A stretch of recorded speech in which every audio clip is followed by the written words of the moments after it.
확신은 예수 믿음과 동시에 올 수도 있고 예수 믿고 나서 오랜 시간이 흘러서 올 수도 있습니다. 그런데 그것은 구원의 확신은 어떻게 해서 오는 거냐 하면 말씀 공부를 통해서 오는 겁니다. 성경을 자꾸 공부하고 성경에 있는 말씀을 그대로 믿어야 되는 겁니다. 요한복음 5장 24절에 내가 진실로 진실로 너희에게 이르노니 내 말을 듣고 또 나 보내신 이를 믿는 자는 영생을 얻었고 그랬으니까 영생을 얻은 줄로 확신해야 됩니다. 아멘. 영생을 얻었고 그 다음에 심판에 이르지 아니하나니 하나님이 우리 죄에 대해서 심판하실 때 우리가 그 심판 자리에 이르겠습니까? 안 이르겠습니까? 심판에 이르지 아니한다. 우리가 아무리 죄가 많아도 하나님이 심판하지 아니하신다. 아니 왜 심판을 안 하십니까? 예수님의 십자가에다가 이미 심판과 진노를 다 부으셨기 때문에 그러므로 우리는 심판 자리에 이르지 아니한다. 우리가 심판받는 게 있다면 하나님께서 얼마나 잘했느냐, 얼마나 상을 줘야 되겠느냐, 그것을 하기 위한 심판은 받을지언정 죄에 대한 심판은 없는 겁니다. 우리가 이 땅에 살아가면서 죄를 지을 때 좀 하나님으로부터 혼나는 징계는 있을 수 있어도 죄에 대해서 벌받고 심판받는 일은 없는 것입니다. 그것은 예수님의 십자가로 다 벌을 내리셨기 때문인 것입니다. 아멘.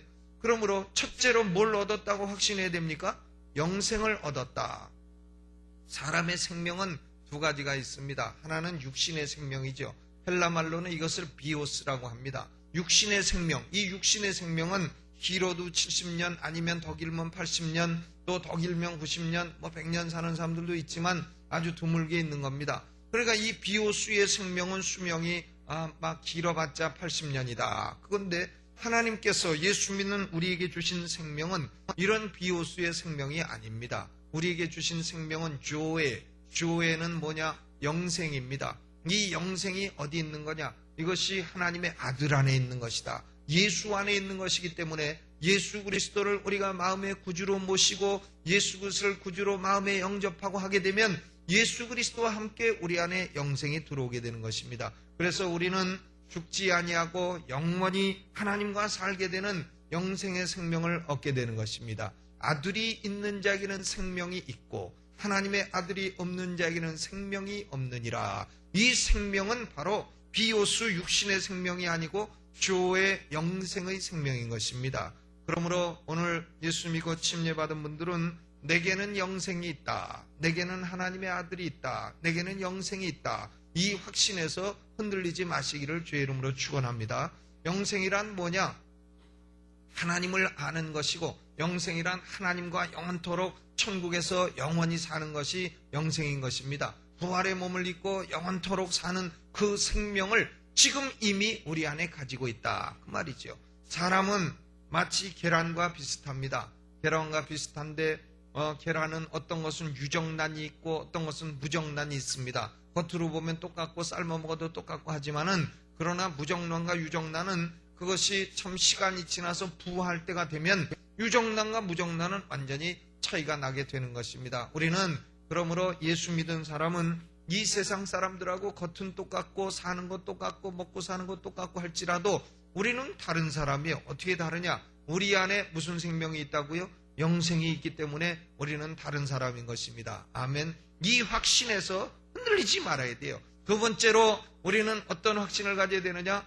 심판에 이르지 아니한다. 이것을 요동치 말아야 됩니다. 나는 죄가 아무리 많아도 전에도 죄가 있었고 앞으로도 죄를 짓겠지만은 그러나 내 죄에 대한 심판은 예수님이 2000년 전에 십자가에서 다 받아주셨다. 고로 나는 죄에 대한 심판은 완전 면제됐다. 이것을 확신하시기를 바랍니다. 심판에 이릅니까? 안 이릅니까?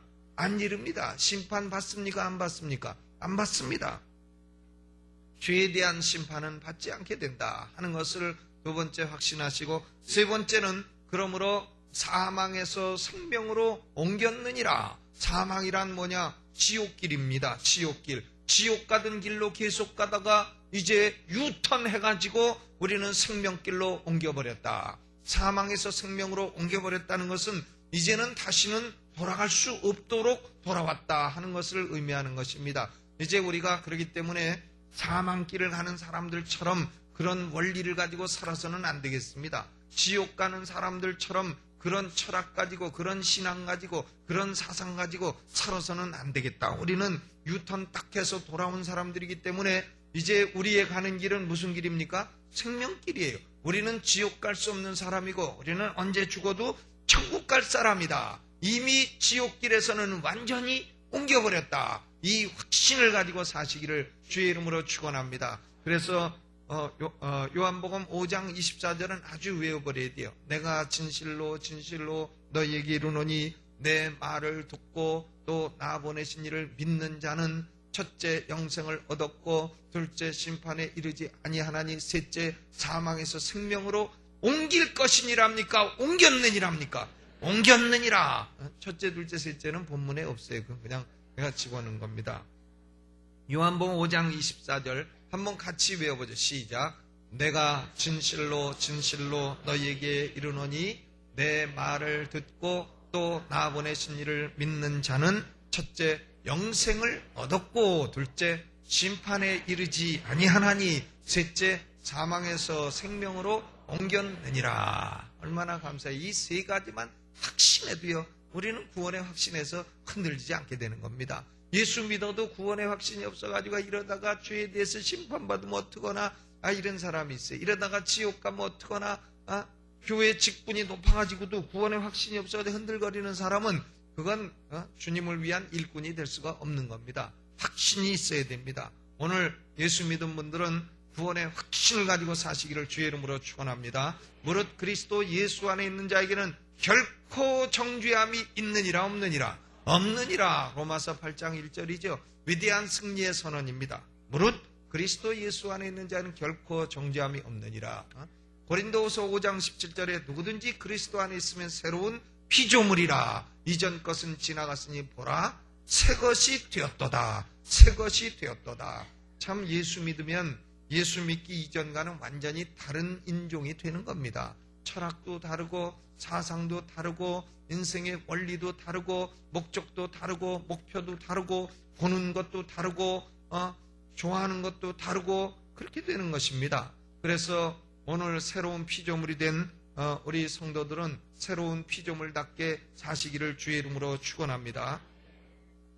우리가 오늘 출애굽기 15장 22절로 27절 말씀을 봤는데 이스라엘 백성들이 이제 구원받아서 홍해를 건너왔습니다. 홍해를 건너와서 무슨 광야를 지났다 그랬죠? 수루 광야, 줄이면은 술광야예요. 술광야. 수루 광야를 쭉 내려오고 오다가 맨 처음 3일 만에 도착한 곳이 어디냐? 어디라 그랬습니까? 마라라는 것은 무슨 뜻이냐? 물이 쓰다는 뜻이죠. 마라에 도착을 해가지고 쓴물이 있어서 막 불평을 하고 원망을 하고 그래서 하나님께서 모세의 기도를 들으셔서 나무를 잘라서 물에 던지니까 쓴물이 단물로 됐다. 그래서 이제 마라를 지나갔는데 마라 다음에 도착한 곳이 어디냐면 27절 엘림입니다. 그들이 어디에 이르니? 엘림에 이르니 거기 물샘 12과 종려 70주가 있는지라. 거기서 그들이 그 물 곁에 장막을 치니라. 그러니까 이런 데를 오아시스라 하지 않습니까? 오아시스. 종려나무 70주가 있고 물샘이 12이 있고 참 거기서 기타 치고 노래 부르면 얼마나 좋겠어요. 그런 엘림에 도착을 했습니다. 그런데 우리가 성경을 가만히 보면 이스라엘 백성들이 엘림에 도착했을 때의 기록은 딱 한 절로 그냥 끝나고 맙니다. 엘림에 도착했더라 끝. 장막을 쳤더라 끝. 그걸로 끝이에요. 그런데 마라에 관해서는 23절, 24, 25, 26절 4절을 기록을 하고 있습니다. 마라에서는 하나님의 기적도 보게 됐고 마라에서는 하나님의 법도와 율례를 배우게 됐고 규례도 있고 또 규례를 따라 살게 되면 애굽에 내린 질병을 내리지 않겠다는 약속도 받았고 여호와 하나님의 이름이 여호와 라파라 하는 이름도 알게 됐습니다. 그러니까 마라가 더 복이 많습니까? 엘림이 더 복이 많습니까?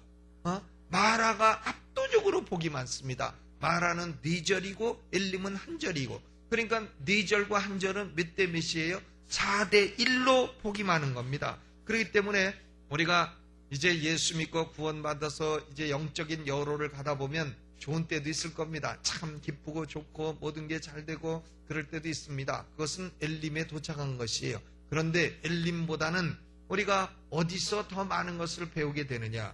마라에서 더 많은 것을 배우게 되는 것입니다. 이 마라, 참 예수 믿고 눈물도 흘려보고 예수 믿고 참 하나님께 기도, 눈물 통곡하며 기도도 해보고 이런 마라 쓴 물에 도착하게 되면 여기서 얻는 것이 훨씬 더 많다 그 말입니다. 첫 번째 이 마라에서 얻는 유익은 뭐냐면은 사람이 자기 자신을 바로 아는 유익을 얻게 됩니다. 사람은 자기 자신을 신뢰하고 살아가고 있습니다. 자기가 그래도 참 믿음 좋고 괜찮은 사람이라고 다 그렇게 생각하면서 살고 있습니다. 그런데 우리가 이렇게 어려운 시험에 딱 처하게 되면 아이고 내가 그게 아니구나 하는 것을 알게 되는 겁니다. 그래서 시편 139편 23절에 다윗도 이렇게 기도했습니다. 하나님이여 나를 살피사 내 마음을 아시며 나를 시험하사 내 뜻을 아옵소서. 홍해를 건너서 참 아름다운 찬양의 노래를 부르고 춤추고 얼마나 믿음이 충만합니까? 참 하나님의 백성으로 손색 없는 백성이 이스라엘 백성이구나 이랬을진 몰라도 신앙의 실력이라는 것이 그렇게 하루아침에 올라가는 것이 아니다 그 말이에요. 우리 교회 장로님들 여러분들 계시지만 역시 장로님들은 장로님들이에요. 장로님들의 그 하루아침에 되는 거 아닙니다. 재수, 삼수, 사수에서 당선되고 참 그 얼마나 어렵게 당선이 되고 참 장로님들이 헌신하고 또 교회를 생각하고 기도하고 헌금하고 이런 것들이 다 그 신앙의 실력입니다. 그게 하루아침에 금방 쌓여지는 것이 아니다 그 말이에요. 그렇기 때문에 오늘 예수 믿은 우리는 그 신앙의 실력이 내가 하루아침에 쌓아지는 것은 아니다 생각하고 신앙의 실력을 쌓기 위해서 노력하시기를 주의 이름으로 축원합니다. 여기서 이스라엘 백성들은 마라에 도착했을 때 뭘 알게 됐습니까? 자기들이 믿음이 충만한 줄 알았지만 아이고 그게 아니구나, 믿음이 참 천박하구나 하는 것을 딱 깨닫게 됐습니다. 그리고 자기들이 하나님을 많이 사랑한 줄 알았지만 아이고 그런 게 아니고 우리가 하나님을 사랑하는 것이 참으로 미약하고 천박하고 약한 수준이구나 하는 것을 알게 되는 것입니다. 또 이 이스라엘 백성들이 과거 노예 생활할 때 노예 근성이 완전히 없어진 줄 알았는데 그게 아니고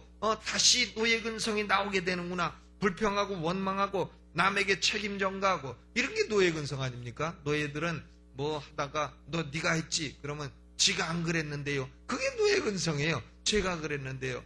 여리고성 누가 무너뜨렸냐 그러면 지가 안 그랬는데요. 그런 게 이게 노예 근성 아니겠어요? 그러니까 참 노예 근성이 있고 불평, 원망, 책임 전가하고 믿음도 천박하고 하나님을 향한 사랑도 약하고 이런 것들이 다 시험을 당하게 되면 딱 드러나게 되는 것입니다. 오늘 아침에 우리 집사님 한 분하고 대화를 했는데 그분이 사업을 엄청나게 많이 크게 하고 이렇게 하셨는데 그만 IMF 때 그 사업이 싹 없어지고 그야말로 길바닥에 나앉게 되는 그런 신세가 됐을 때 그때 깨달은 게 뭐냐면 내가 지금까지 예수 믿는다 하면서도 하나님의 능력을 진실로 체험하지 못했구나. 이거를 발견하고 참 다른 가족들이 막 돕겠다고 돈을 갖고 와도 그걸 딱 끊어버리고 그리고 기도원에 올라가서 2년 반을 약복강가 야곱처럼 씨름을 한 거예요. 씨름을.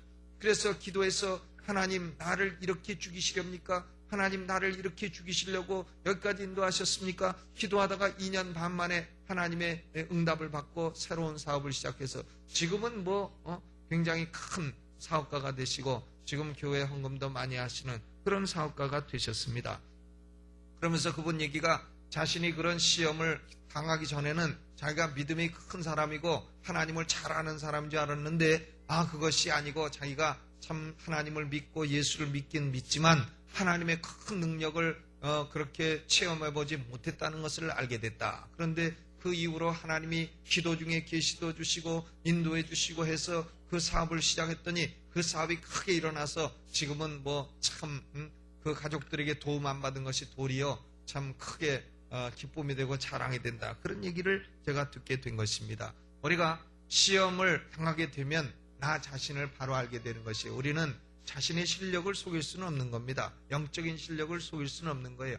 그러니까 매일매일 말씀 읽으시고 기도하시고 하루하루 신앙의 실력을 쌓아가게 되시기를 주의 이름으로 축원을 드립니다. 두 번째로는 이 마라에서는 경험을 통해서 얻는 지식도 많습니다. 경험을 통해서 얻습니다. 그 무슨 경험을 얻게 되느냐? 이 광야라고 하는 것은 예수 믿고 구원받은 사람들에게도 괴로운 곳이다 하는 것을 알게 됩니다. 우리가 예수 믿고 살아가는 곳이 어디냐? 천국이 아니에요. 우리는 지금 세상에 살고 있는 겁니다. 우리는 변화했어도 세상은 조금도 변하지 않았습니다. 그렇기 때문에 우리가 변화된 우리가 세상에 살아가다 보면 참 괴로움을 많이 겪게 됩니다. 믿었던 사람에게 배반도 당하게 되고 참 또 이 세상이 그렇게 만만한 것이 아니다. 광야가 아직 안식을 초소는 아니다 하는 것을 우리는 알게 되는 것입니다. 경험으로 알게 되는 것이에요. 그리고 경험으로 이런 광야 같은 세상을 살아갈 때에 내가 내 힘을 의지해서는 안 되는구나. 오로지 하나님을 의지해야 되는구나. 하나님을 의지할 때에 하나님께서는 하나님의 방법대로 우리에게 역사하셔서 쓴물을 단물로 바꿔주신다 하는 것을 우리 이스라엘 백성들은 경험을 통해서 알게 되는 것입니다. 우리는 살아가면서 사람 의지하지 마시기를 주의 이름으로 축원합니다. 사람 의지하지 마세요. 사람을 믿지도 마시고 의지하지도 마시고 의지하고 믿을 분은 오로지 누구 한 분이시다? 하나님 한 분이시다. 왜냐하면 사람을 믿고 의지하다 보면 신앙의 여러 가지 시험을 당하게 됩니다. 교회 장로라고 해서 돈 빌려달라 해서 돈 빌려주면 100% 띱니다. 그러니까 빌려주지 마세요. 그냥 안면을 어떻게 해요? 몰수하시더라도 빌려주지 마세요.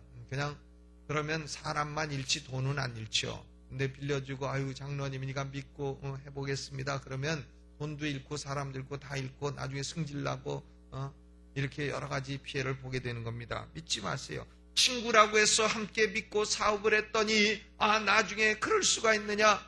배반을 당하게 되는 겁니다. 이 세상 사람들은요. 이 세상 사람들이든 누구든 우리는 참 하나님 한 분 믿는 것이고 사람들을 믿고 의지할 것은 못 되는 것입니다. 사람들을 믿고 의지하지 마시고 경험을 통해서 이스라엘 백성들의 경험을 통해서 우리에게 말씀해 주는 것은 뭐냐면 인생 살아나가면서 하나님 한 분을 믿고 의지해라. 하나님 한 분을 믿고 의지하면 그곳에서 사람들에게 덕을 베풀 수도 있고 사람들의 도움도 얻을 수 있게 되고 이렇게 되는 것을 배우게 될 것입니다. 하나님은 우리에게 도움을 주셔도 꼭 모세 지팡이로 홍해를 갈랐으니까 이스라엘 백성들은 아마 모세 지팡이 바라봤을 겁니다. 저 지팡이가 요번에도 역사를 일으킬 것이다. 그러나 하나님은 꼭 지팡이는 쓸 때 쓰시고 안 쓸 때는 안 쓰시고 그러는 것입니다. 지팡이가 홍해를 갈랐다고 해서 그 지팡이가 지금도 쓴물을 단물로 바꾸리라. 아니죠. 하나님께서 쓰시는 도구는 때에 따라 바뀌는 것이고 시간에 따라 바뀌는 것이에요. 하나님이 쓰시는 도구는 쓰셨다가 안 쓰실 수도 있는 거고 이런 방법 쓰실 수도 있는 거고 저런 방법 쓰실 수도 있는 것입니다. 그렇기 때문에 우리는 하나님의 일을 해도 내가 아니면 안 된다 이런 생각은 버려야 돼요. 나 아니면 하나님이 안 된다. 아니죠. 얼마든지 내가 아니래도 하나님은 다른 사람을 쓰실 수 있는 겁니다. 다른 방법도 쓰실 수가 있는 겁니다. 그러나 하나님이 그럼에도 불구하고 나를 쓰신다. 이걸 생각하고 늘 감사하고 늘 겸손한 마음을 가지고 사시기를 주의 이름으로 축원합니다. 이스라엘 백성들은 이 마라의 경험을 통해서 많은 걸 배웠어요. 자신의 약한 모습도 알게 되고 하나님을 의지해야 역사가 일어난다 하는 것도 알게 됐습니다. 또 이 마라는 아주 좋은 교육입니다. 고난이 대학이에요. 고난이 서울대학이고 하버드 대학이고 옥스퍼드 대학입니다. 여기서 이스라엘 백성이 배운 것은 뭐냐? 첫째는 기도는 능력이 있다. 이걸 배운 겁니다. 뭐가 능력이 있다고요? 기도가 능력이 있습니다. 여러분이 살다가 어려운 문제가 있으시면 언제나 하나님 보좌 앞에 무릎을 딱 꿇으시고 기도하시기를 바랍니다. 아주 진실된 마음으로 기도하세요. 그러면 진실된 마음은 하나님 보좌를 움직입니다. 그냥 피상적인 기도는 하나님 보좌를 움직이지 못해요. 그러나 진실된 기도는 하나님이 들으시는 것입니다. 기도는 능력이 있는 것입니다. 사람은 잘 될 때는 기도하기 싫습니다. 기도 안 해요. 그러나 고난이 오면 그때는 무릎 꿇고 엎드려서 기도하면 하나님의 역사가 일어나게 될 것입니다. 또 이 마라의 교육은 뭐냐면 순종의 교육입니다. 순종. 하나님은 순종을 가르치시는 겁니다. 홍해를 가르는 구원 체험 이후에 첫 번째 교육이 순종이에요. 내 계명에 귀를 기울이며 내 모든 규례를 지키면 애굽 사람에 내린 질병에 하나라도 내리지 않겠다. 순종에는 영육의 치료가 있겠다 하는 축복의 약속이 함께 주어진 것입니다. 그러므로 이 마라에 와서 이 이스라엘 백성들은 기도가 능력이 있다는 걸 배우고 순종이 고친다는 걸 배우고 기도와 순종, 그리고 세 번째로 자기들은 이제는 애굽 사람들하고는 섞일 수 없는 존재다. 애굽 사람들과는 완전히 분리된 존재다. 애굽 생활의 원리가 이제 자기들에게 더 이상 적용되지 않는다 하는 것을 배우게 된 것입니다. 우리 이제 예수 믿은 사람들은 우리의 삶의 원리는 뭐냐? 우리의 삶의 철학은 뭐냐? 오로지 하나님 말씀이에요. 이 말씀을 믿고 믿음의 원리대로 살아가는 것이 우리가 승리하는 비결인 줄로 믿으시기를 주의 이름으로 축원합니다. 오늘 침례 받으신 분들, 이제 시작된 영적인 여로에서 영적인 실력이 날마다 향상되시기를 축원합니다. 이제 우리는 세상에서 분리된 사람들이에요. 우리는 세상 사람들처럼 살 수 없습니다. 이제는 우리가 하나님만 의지하고 하나님께 순종하고 하나님께 기도하고, 그래서 이 광야에 쓴물이 있을지라도 단물로 바뀌는 하나님의 능력의 그 체험을 날마다 체험하며 살게 되시기를 예수님의 이름으로 축원합니다. 오늘 예수 믿고 사는 성도들, 참 쓴물, 지금 쓴물 앞에 있어도요, 그것이 참 유익이다. 그것에 체험도 얻고 자기 자신도 발견하고 그것에서 교육도 받는다 하는 것을 생각하시고, 쓴물의 축복이 엘림의 축복보다 더 크다는 걸 생각하시고 쓴물에서 많은 유익을 얻게 되시기를 예수님의 이름으로 축원합니다. 우리 찬송 부르면서 준비하신 헌금이 있으시면 헌금해 주시기 바랍니다.